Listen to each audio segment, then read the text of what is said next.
Hello दोस्तों, स्वागत है आपका अपने चैनल फैक्ट स्टडी में। आज की फैक्ट एनालिसिस वीडियो में हम बात करेंगे मोहम्मद माइजू जो 5 दिवसीय चीन का दौरा करके वापस लौटे हैं शनिवार को, यानी कि 13 जनवरी को ये वापस मालदीव लौटे। मालदीव लौटते एयरपोर्ट पर ही इन्होंने एक स्टेटमेंट दिया कि सबसे पहला स्टेटमेंट था इन्हों का कि हम छोटे देश हैं या द्वीपीय देश हैं, तो इसका मतलब ये नहीं है कि किसी भी दूसरे देश को हम पर धौंस जमाने का लाइसेंस मिल जाता है। इस तरीके का इनका स्टेटमेंट था, जो कि साफ साफ तौर पर भारत के लिए था। अब ये चीन से लौटे हैं, चीन में तो इनकी काफ़ी आवभगत हुई है और चीन के लिए हमेशा ही फेवर में रहे हैं। कोई भी इनके किसी प्रकार का गलत बयानबाजी चीन के लिए तो इन्होंने की नहीं है और किसी देश से किसी प्रकार का तनातनी वाला माहौल रहा नहीं है।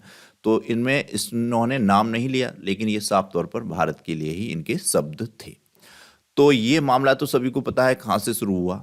जब ये राष्ट्रपति बन गए तभी से शुरू हो गया, लेकिन उसके बाद जब प्रधानमंत्री मोदी जी ने लक्षद्वीप का दौरा किया, अपनी शानदार तस्वीरें ट्विटर पर या एक्स अकाउंट पर शेयर की, उसके बाद इनके कुछ मंत्रीज ने इनके या फिर प्रधानमंत्री मोदी जी के खिलाफ भी कुछ टिप्पणियां की और भारत देश के टूरिज्म पर विशेष तौर पर टिप्पणियां की।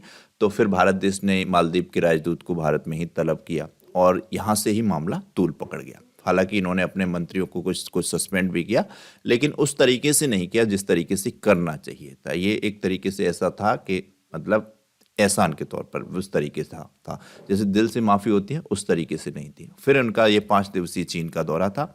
यहाँ पर काफ़ी इनकी मतलब अच्छा इनको वेलकम मिला चीन में। यहाँ पर देख सकते हैं किस तरीके से इनको वेलकम मिला है। उसके बाद तो इनके सुर बहुत ही ज़्यादा गड़बड़ हो गए। सबसे पहले तो इन्होंने ये स्टेटमेंट दिया, उसके बाद इन्होंने फर्स्ट जो मीटिंग की चीन से लौटने के बाद, उसमें पहला ही फैसला लिया कि जो भारत के सैनिक हैं, हालांकि ये तो पहले से ही कहते रहे, चुनाव जीतने से पहले से ही इनका रहा है सीधा सीधा स्टैंड कि इंडिया आउट वाला, कि भारत के जो भी सैनिक हैं मालदीव में वो नहीं रहने चाहिए। मालदीव एक ऐसा राष्ट्र है जिसमें किसी दूसरे देश के सैनिक की कोई जगह नहीं है। ये इस तरीके से इनका पहले से ही कार्यक्रम था।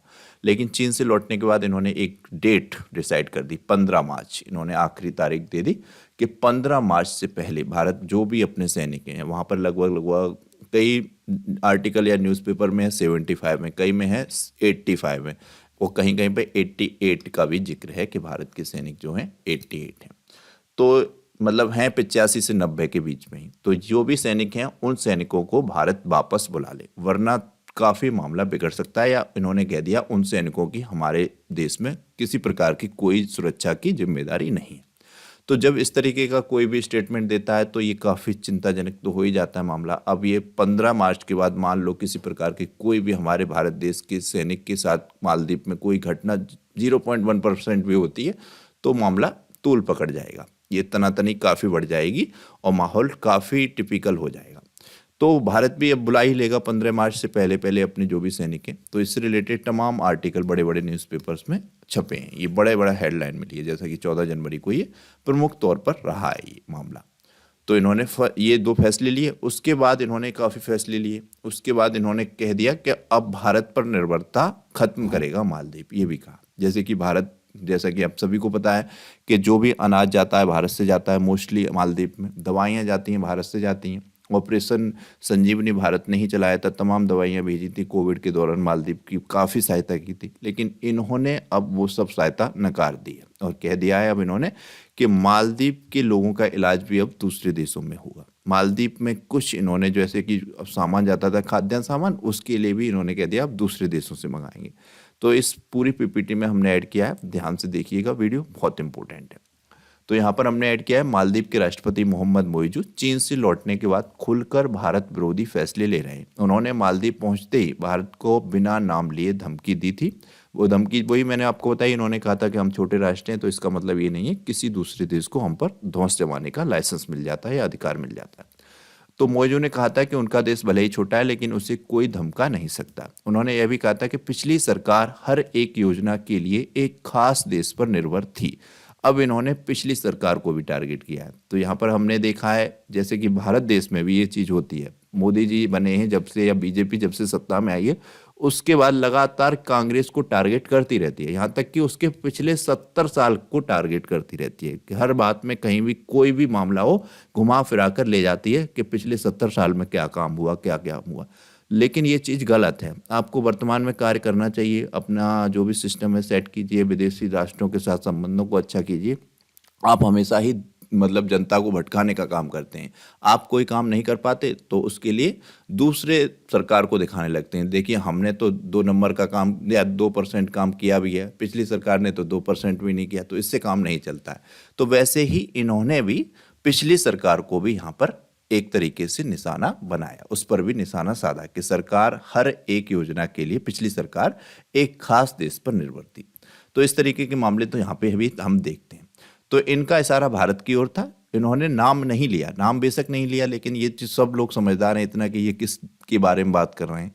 इसके बाद मोइजू की सरकार ने भारतीय उच्चायुक्त को तलब कर मालदीव में मौजूद भारत के सैनिकों को मार्च तक लौटने का अल्टीमेटम दिया। ये काफी चिंताजनक था। इससे रिलेटेड काफी आर्टिकल बड़े बड़े न्यूज़पेपर में छपे कि मार्च तक, लास्ट डेट 15 मार्च इन्होंने डिसाइड कर दिया कि भारत के जो भी सैनिक हैं उनको भारत वापस बुला ले। तो मोइजू ने भारत पर मालदीव की निर्भरता कम करने वाले फैसले भी लिए हैं। हालांकि इसका सीधा असर मालदीव की गरीब जनता पर होगा। मालदीव भारत पर मुख्य रूप से अनाज, दवाइयां, शिक्षा और स्वास्थ्य के लिए निर्भर है।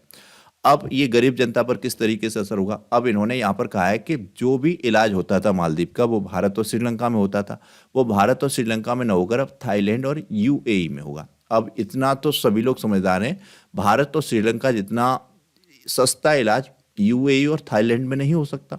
अब जब इतना सस्ता इलाज यूएई और थाईलैंड में नहीं हो सकता तो क्या मालदीव के जो मध्यम वर्ग और निम्न वर्ग वाले लोग हैं वो ये इलाज करवा पाएंगे? नहीं करवा पाएंगे। तो इसका असर सीधा सीधा बनेगा ही। तो यहाँ पर हमने ऐड किया है, चीन से लौटने के बाद राष्ट्रपति मोहम्मद मोइजू ने ऐलान किया है कि उनकी सरकार मालदीव के नागरिकों के लिए चिकित्सा उपचार को कवर करने वाली सरकारी स्वास्थ्य बीमा योजनाओं का विस्तार थाईलैंड और संयुक्त अरब अमीरात तक करने के लिए काम कर रही है। वर्तमान में यह योजना भारत और श्रीलंका के अस्पतालों तक ही उपलब्ध थी। यानी कि जो भी यहाँ की सरकार स्वास्थ्य बीमा देती थी उसमें यही बात कहती थी कि आपको कोई भी प्रॉब्लम होगी तो भारत और श्रीलंका में आपका इलाज पूर्ण रूप से कराया जाएगा। लेकिन अब ये विस्तार कर रहे हैं कि थाईलैंड और यूएई में भी आपको सुविधाएं मिलेंगी। तो इनका सीधा सीधा मतलब इनडायरेक्ट वे में कहना तो यही है कि भारत और श्रीलंका पर न होकर अब थाईलैंड और यूएई में आपका इलाज होगा। तो ये भी काफ़ी इंपॉर्टेंट न्यूज़ है और ये भारत के लिए चिंताजनक विषय है। ये किसी प्रकार से हम इसको थोड़े से मतलब हल्के में नहीं ले सकते, क्योंकि कल को मालदीव में अब ये जैसे कि भारत के सैनिक तैनात थे, अब ये मोइजू कर दे कि वहाँ पर श्रीलंका के सैनिक आ जाएं, श्रीलंका के सैनिकों को ये सहमति दे दें और श्रीलंका के कुछ हथियार, मिसाइल विसाइल, टैंक वैंक या कुछ भी अन्य चीज़ों को भी सहमति दे दें, तो ये मामला गंभीर हो जाता है। तो वो डायरेक्टली भारत पर ही तो टारगेट करेगा चीन, तो वो और नज़दीक आ जाएगा भारत के। तो वो एक तो ऊपर से उधर से तो कवर कर ही रहा है, अब इधर साइड से भी कवर करेगा और पाकिस्तान भी है। तो ये मतलब कठिन है। इसके लिए भारत को किसी प्रकार की कोई कूटनीति, रणनीति अच्छी बनानी चाहिए जिससे कि मालदीव भारत से रिश्ता भी खत्म न कर पाए और चीन से भी दोस्ती न बढ़ा पाए। तभी भारत की विदेश नीति सक्सेस है, तभी कूटनीतिक माना जाएगा। वरना इस तरीके से एक छोटा देश किस तरीके से भारत को आंख दिखाकर दूसरे देश के साथ जुड़ जाए और भारत फिर कुछ कर भी ना पाए, सिर्फ लक्षद्वीप में जाके फोटो खिंचा ले या वहाँ पे टूरिज्म विकसित भी कर लेता है, तो उससे भी क्या ज़्यादा असर पड़ने वाला है? अगर चीन मालदीव को अपना एक घर बना लेता है तो मामला गंभीर हो जाएगा कि नहीं हो जाएगा, इस बात को समझना होगा। तो इसमें इन्होंने कहा है कि किसी विशेष देश में मालदीव की सरकारी स्वास्थ्य बीमा योजना को उपलब्ध कराने के बजाय हम बेहतर गुणवत्ता वाले देशों और संयुक्त अरब अमीरात और थाईलैंड में इसका विस्तार करेंगे। अब इन्होंने यहाँ पर यह भी टारगेट किया कि भारत और श्रीलंका में जो है स्वास्थ्य सुविधाएं हैं वो बेहतर नहीं है, वो अच्छी नहीं है। इसकी बजाय हम किसी अच्छे देश में जहाँ बेहतर स्वास्थ्य सुविधाएं हैं वहाँ पर अपने नागरिकों का इलाज करवाएंगे। तो एक तरीके से इन्होंने एक टोन भी मारा है भारत की मतलब स्वास्थ्य पर एक तरीके से कि वहाँ पर अच्छा नहीं है मामला। जैसा कि इनके मंत्रियों ने पहले कहा था कि भारत का टूरिज्म अच्छा नहीं है, उसी तरीके से इन्होंने भारत की स्वास्थ्य व्यवस्थाओं को भी एक तरीके से मतलब टारगेट किया है। इसके अलावा इन्होंने तुर्की से अनाज का आयात करेगा मालदीव, ये भी कहा है इन्होंने। मोइजू ने कहा कि किसी एक देश पर निर्भर रहने के बजाय तुर्की से खाद्यान्न आयात करने के लिए एक समझौते पर हस्ताक्षर किए गए हैं। चीन की अपनी यात्रा के समापन के बाद वेलाना अंतर्राष्ट्रीय हवाई अड्डे पर पत्रकारों से बात करते हुए राष्ट्रपति मोइजू ने कहा कि खाद्य पदार्थों और सामान्य उपयोग किए जाने वाले खाद्य और पेय पदार्थों के आयात के लिए विभिन्न देशों के साथ समझौते पर हस्ताक्षर किए गए हैं। अब जैसे कि पता है कि आप सभी को कि इन्होंने ये भी कह दिया कि तुर्की से अब आटे की पहली खेप भी फरवरी में आ जाएगी, जबकि अब तक भारत ही इनको खाद्यान्न की ज़्यादातर चीज़ें देता था। तो सीधे सीधे ये कह रहे हैं कि किसी एक देश पर मालदीव निर्भर नहीं रहेगा। तो ये मामला भी गंभीर होता दिख रहा है। इसके अलावा इन्होंने दवाइयों के लिए भी कहा है। इन्होंने कहा है यूरोप और अमेरिका से करार करेंगे। इन्होंने कहा है कि मोहम्मद मोइज़ी ने कहा है कि मालदीव की सरकार ने यूरोपीय और अमेरिकी देशों से सीधे दवा आयात करने का निर्णय लिया है। चीन से लौटने के बाद मोइज़ी ने कहा कि सरकार ने यूरोप और अमेरिका से सीधे खरीदारी करने के पक्ष में फैसला किया है। इससे मालदीव को सस्ती दवा मिलेगी क्योंकि इन देशों में दवाओं का उत्पादन होता है, मतलब यहीं पर बनाई जाती हैं, तो वहीं से लें। हम किसी प्रकार से दूसरे देशों के थ्रू या ज़्यादा मीडिएटर्स के थ्रू क्यों लें। इन्होंने ये भी टारगेट किया है। और अब तक भारत ही मालदीव को ज़्यादातर दवाइयाँ सप्लाई करता था, जैसा कि कोविड में भी की ऑपरेशन संजीवनी चलाकर। तो इन सब एहसानों को तो ये भूल गए और सीधे तौर पर अब भारत के साथ संबंध तोड़ने पर आतुर हैं मोहम्मद माइजू। तो इसके क्या क्या परिणाम हो सकते हैं भविष्य में देखने को मिलेंगे, लेकिन अभी के जो घटनाक्रम थे वो ये थे। तो आपको ये वीडियो कैसा लगा कमेंट बॉक्स में बताइएगा। इसके साथ ही यहाँ पर हमने एक वीडियो में जो क्वेश्चन रखा है वो भी काफ़ी इंपॉर्टेंट है, क्योंकि चीन का ये पड़ोसी राष्ट्र है ताइवान, चीन से ही अलग होकर बना है। तो ताइवान में अभी हाल ही में नई मतलब राष्ट्रपति चुने गए हैं, राष्ट्रपति पद का चुनाव हुआ। इससे रिलेटेड हमने एक वीडियो किया था, देखा हुआ तो आपको पता होगा। तो बताइएगा ताइवान में अब नए राष्ट्रपति कौन होंगे। 4 ऑप्शन दिए गए हैं, इनमें से आपको राइट आंसर बताना है। चैनल को सब्सक्राइब कीजिएगा, बेल आइकन को प्रेस कीजिएगा, वीडियो को लाइक और शेयर कीजिएगा। Thank you so much.